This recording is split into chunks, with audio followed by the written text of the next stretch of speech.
our values and vision. We really live by them day by day. So our vision is really to unite Salesforce consultants. For those of you who have more than a couple of years of consulting experience in the UK, you would know that quite often consultants don't get along very well, especially if they're from different companies, right? A little bit like cats and dogs. So we have a vision of uniting Salesforce consultants in the UK. We quite literally live by a motto of getting 1% better every single day. So if a little child with absolutely no future in his life, dyslexia, can make it 1% better every day, anyone can, right? And we don't really only talk. For those of you who work in Salesforce ecosystem, you probably noticed Salesforce is very salesy. Who has met a Salesforce SDR or a AE, right? How salesy are they? Very salesy, right? So in Salesforce ecosystem, we're quite accustomed to people who talk and don't really do much, right? So we are the very opposite of that. We talk less, we do more.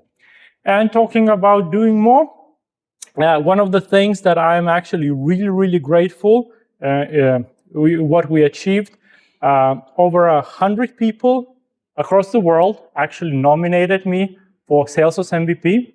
So throughout the years, I have mentored over 50 students, about half of them from Imperial. I have helped a few hundred people to get certified in Salesforce ecosystem. We do a lot of innovation projects, technology reviews, all that great stuff. So I'm personally really, really grateful to have you here and to be able to do the things that we do as a community. I'm really, really proud of you. And for that, I think we do need to recognize some community leaders.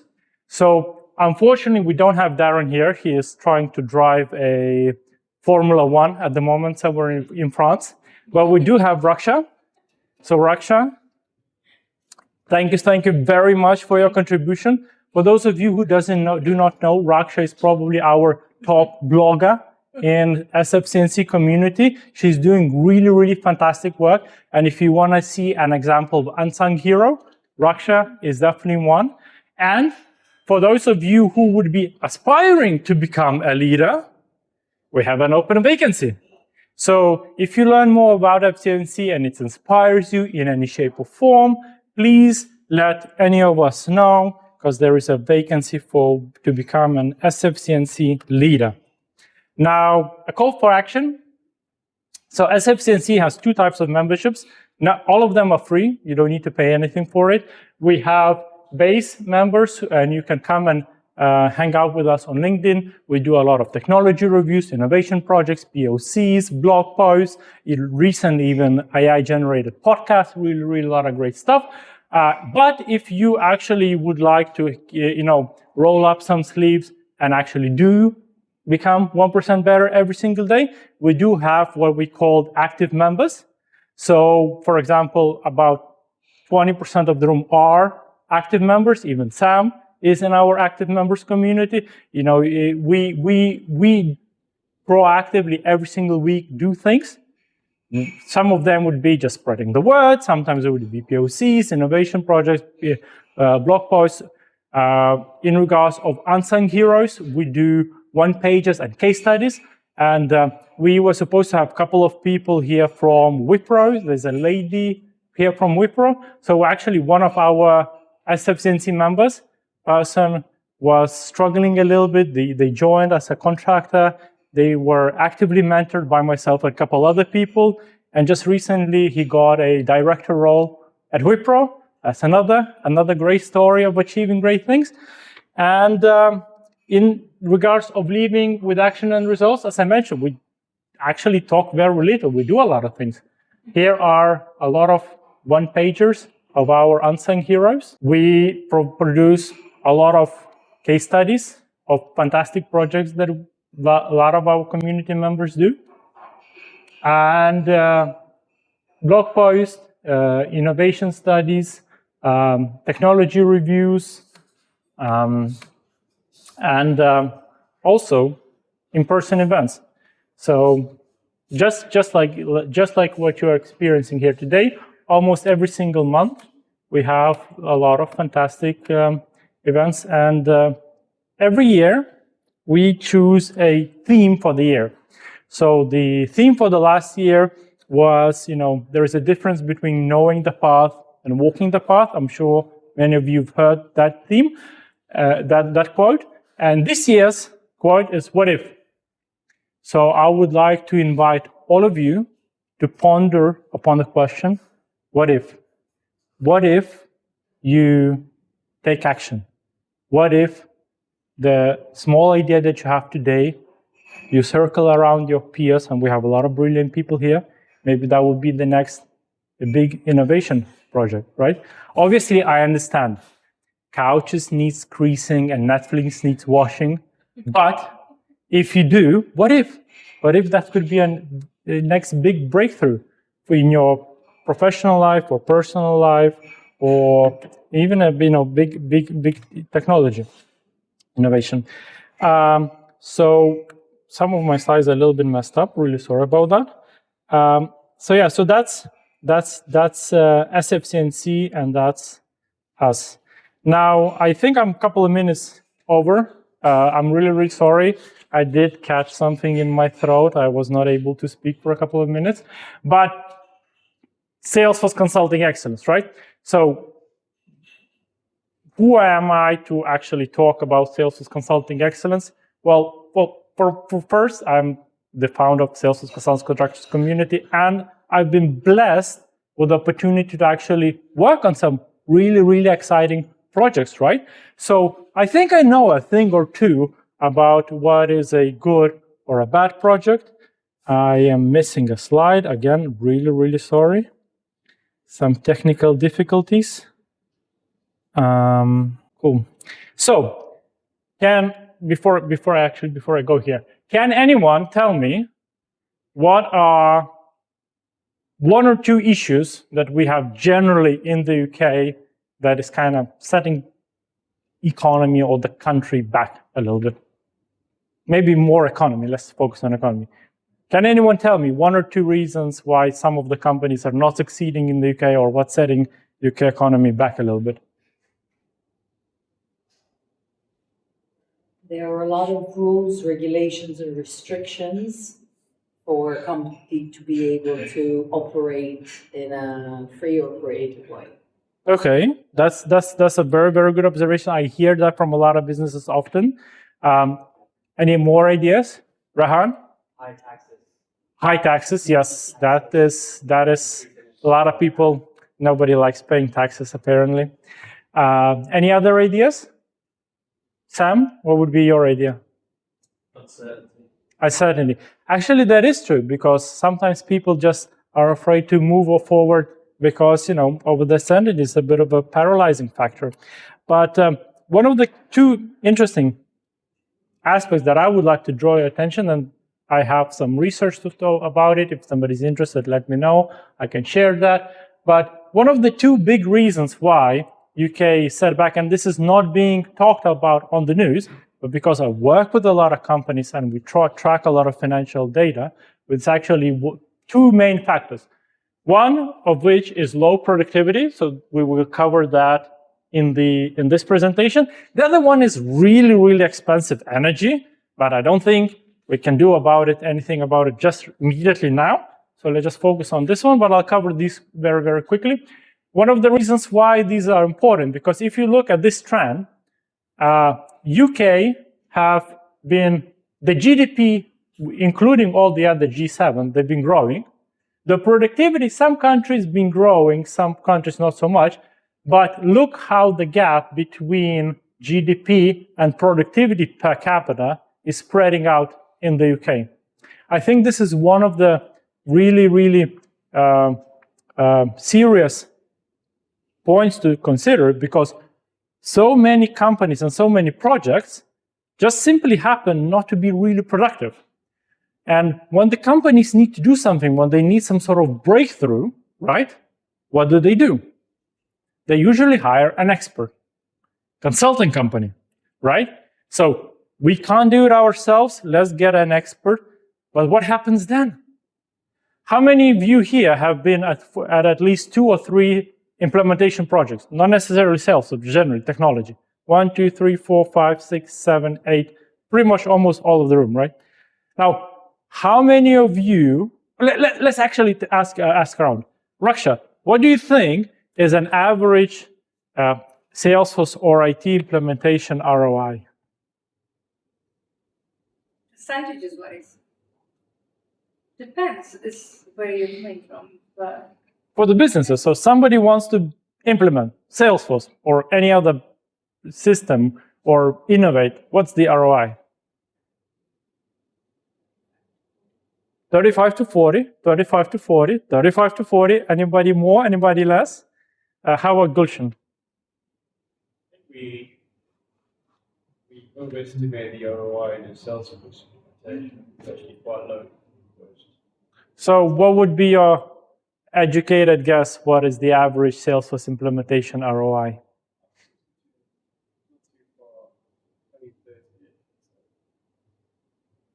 Anybody else? Johnny? I wouldn't know personally, but is it a successful implementation or as in you're just talking Return on investment. So, or a successful implementation, right? so unsuccessful obviously generates negative ROI. Yeah. Yeah, so successful, ideally, hopefully should generate something. No, as in, because it could be unsuccessful in year 2 or 3. It could be originally appear to be successful.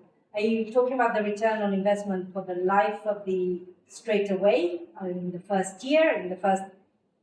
Give us some more parameters. Yeah, so usually companies estimate it over the equivalent. So for example, if it's a, let's say, 6 months project, usually they do it over 1 or 2 years. If it's 18 months project, usually it's like 2-3 years. But however you want, just. Okay.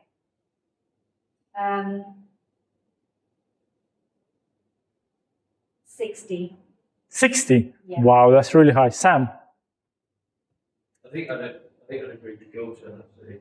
It's frequently overestimated. Yep. I think it's not uncommon for Salesforce themselves to estimate probably in the 60%.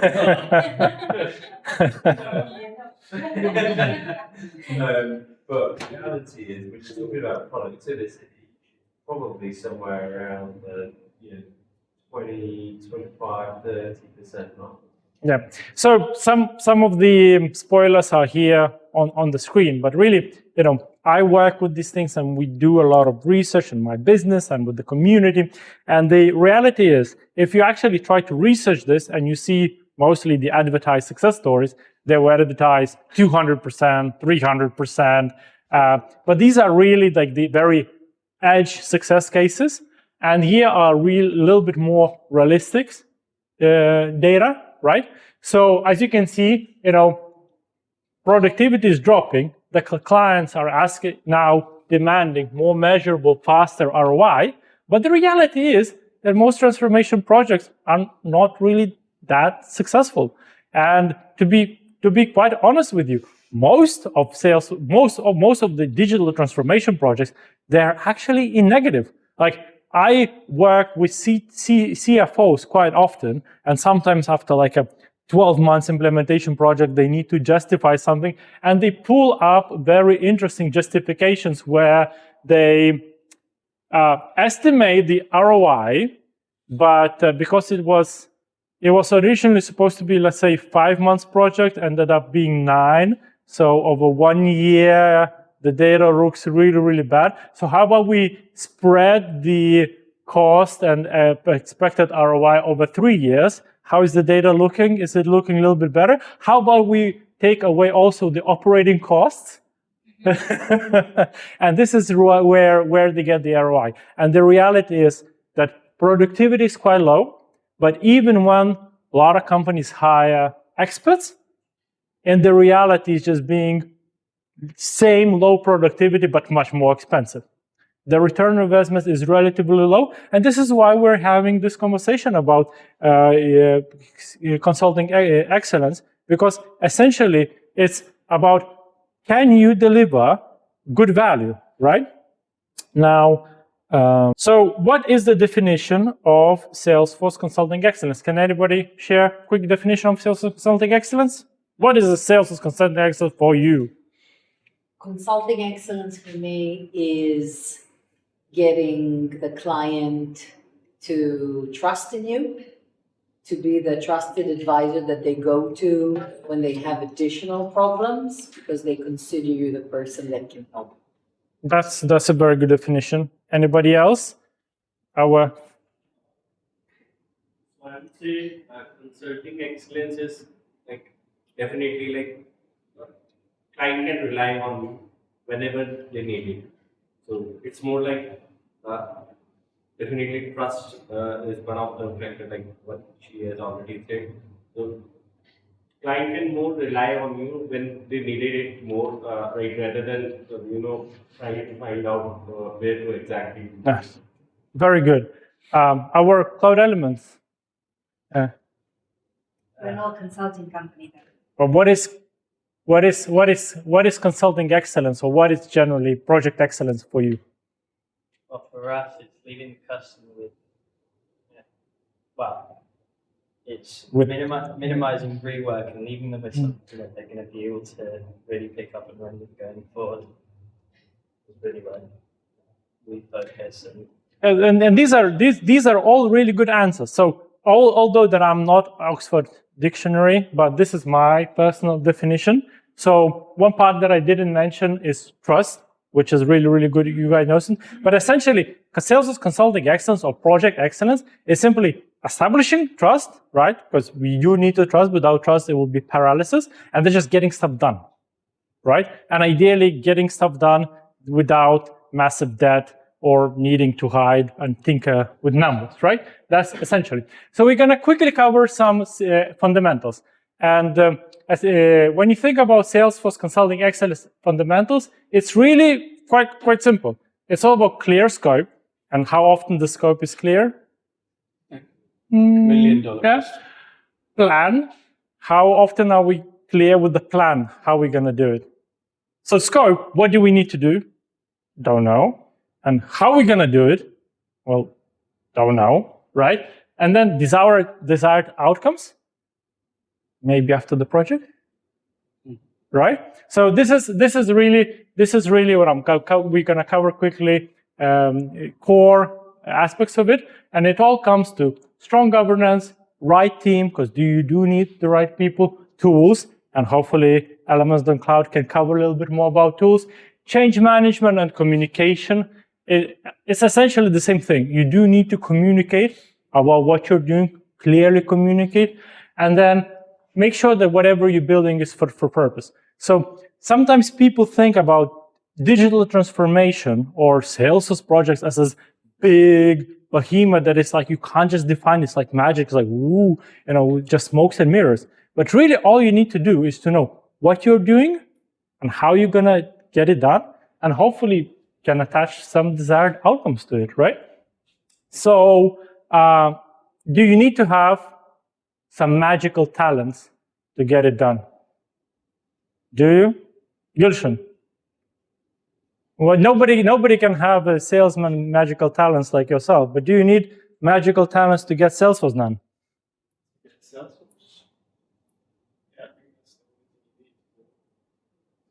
Magical talents. All right. Well, I would like to disagree with you, my friend, because essentially, there is no magic. Obviously, you do need to know what you're doing. Sometimes you do need to have a little bit of technical expertise. But I actually trained about 100 Salesforce consultants for a variety of companies, whether this will be end client for the internal delivery or for some consulting companies. And very often, I just train the T-shape. Anyone seen this before?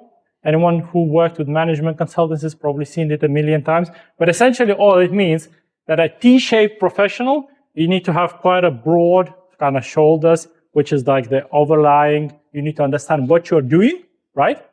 Then usually you have something to carry around it, which, for example, you might have some, good management, emotional intelligence to work with your team, some supporting skills around your project, and you have some sort of technical expertise, something that you're actually good at, to actually get something done, right? This is essentially when I train Salesforce consultants. This is what we are usually talking about. And you'll see that in a moment what it actually looks like. But once you kind of understand a little bit the fundamentals and you actually can start doing what is a BA work, functional consultant work, it's really all about just simply being on time and on target. And how many of you can generally say that at least half of the team, if you've been on more than a 5 or 10 people team, are on time and on target? I can share a very, very embarrassing story.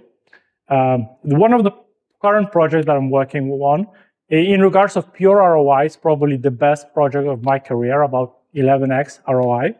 I'm working with a relatively large team. This morning we are having a daily stand-up, and the BAs are sharing some frustrations about the project. We have 4 BAs for one of the work streams. And the lady who's sharing the lady's time came to share her frustrations about the project. She accidentally, next to the speaker, turned on the camera, and she was just out of the shower making her hair. 10:30 a.m. This is not very uncommon. This is not very common. This is not very uncommon, especially in these days after COVID, where people work remotely. Sometimes people don't even start until 10 a.m. Sometimes the timetables are a little bit questionable. How many of you have ever met a colleague at work slacking a little bit behind, maybe leaving an hour early, or I don't know what else doing, right? So simply just by being on time or target, especially if you're on a bigger program, can make a significant impact, right? Because think about it like this.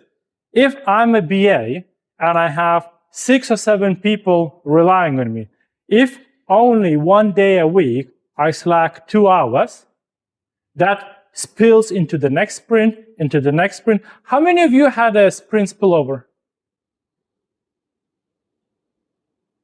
Right? How much issues it creates, right? That's really sprint spillover is 90% reason for budget overruns, right? So sounds quite cliche saying be on time and on target, but that's really all it is. And if you want to improve your being on time on target, when you schedule your meetings, have clear agenda, time boxing, if any of you practice that. Iterative incremental design and build. So almost every large organization pride themselves on working agile. How many of you worked on more than 10 people project and can genuinely say it's an iterative design and you are be able to deliver something working at least once every 2 weeks? Every project? Every project, but please. So I, to this date, worked over 10 enterprise level projects, and I can tell you not a single one that claimed that they work agile were able to deliver anything workable, usable, even in 1 month, which is sometimes 2 or 1.5 sprints. To this day, and this is very, very common. So being on time and target makes significant difference. Literally, we worked with the EV company that Gulshan knows about, and we took there was multiple teams, and I took one team over my wing, and we literally just did these 2 things and increased delivery by 200% in 1 month. Just simply having agendas for the meetings, right? It's very, very interesting. But again, I'm not here to preach too much. I think I've been talking way too long, so I'm going to try to cover this a little bit quicker. Next thing that I highly advise is to not to be a bystander, and I'll let you guys read what's on the slides. But essentially, what it is here, you need to proactively work on this.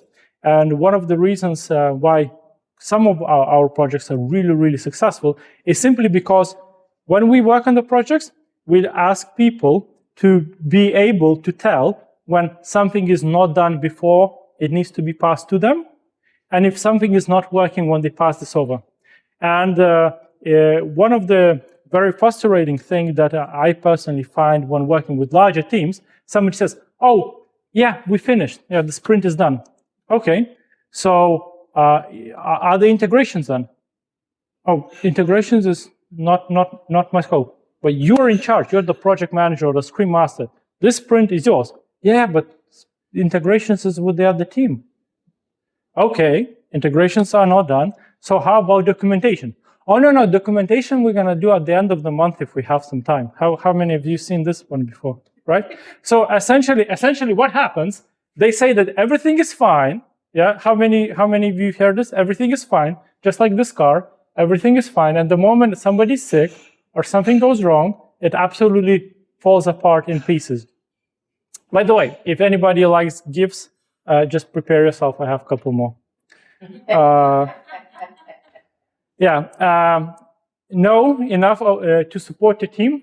Again, I'll let you guys read through this because I'm a little bit over time. But essentially, all it means is that I worked with a couple really, really good projects where people were very delivery focused, very good at doing, not very good documenting what they're doing. I worked with one big company where they had delivery teams in China. And you know what really, really surprised me there? That they have 3 shifts in 24 hours. So you have developers building some stuff, the time came out, right? They clocked out, the next developer sits in the same chair, picks up the project where the previous developer was working, and is able to continue. In most of the projects in the UK, when I work with UK teams, you know what usually happens? If a developer or a BA gets sick, the whole work stream stops until they come back to work because nobody knows what's happening. Nobody knows what's done and what's not done. It's fascinating, right? So documentation really, it's a cliche to say that knowledge is power, but in this sense, it really, really, really is. And for those of you who thought that, covering Salesforce consulting excellence, I'll share some big magic. I'm really, really sorry if I disappoint you. I'm sure that Sam probably will, and if not, then Elements.cloud will show a lot of AI. But really, the secret sauce, at least from the fundamentals perspective, is do you know your fundamentals? Do it in and out every single day. This is one of the reasons what made me successful early on in life, even though that the whole life was totally against me. Like I had literally hundreds of people telling me everything that I'm doing was absolutely impossible. I just had hope, perseverance, and I quite early on learned in life that you need to be a good team player. And think about it. How many times people on your project say, I just need a good team. This person is not doing this. This person is not doing this. That person is sick 4th time this month, right? Everybody wants to be a good team. And how many actually ask, am I being that good team member for my team? So I would like to leave you with the message, be that team player that you would like to have in your team. Thank you so much.